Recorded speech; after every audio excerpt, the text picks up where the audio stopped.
In today's video, I'm going to teach you how to import bank transactions into QuickBooks Online.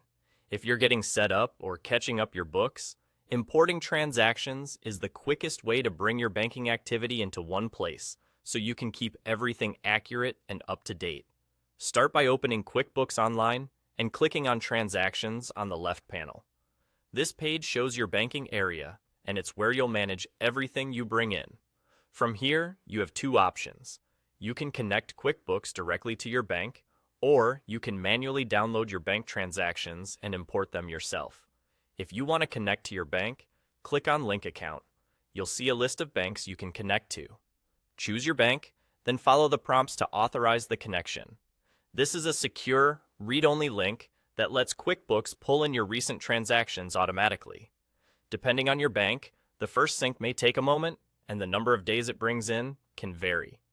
Once it's linked, transactions will keep flowing in, so you won't have to download files every time.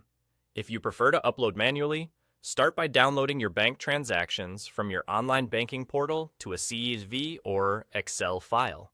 When you export, pick a clear date range and include columns like date, description, and amount, or separate money in and money out if that's how your bank provides it. Keep the file simple, no formulas or extra tabs, and save it in a standard format such as CSV if you have the option.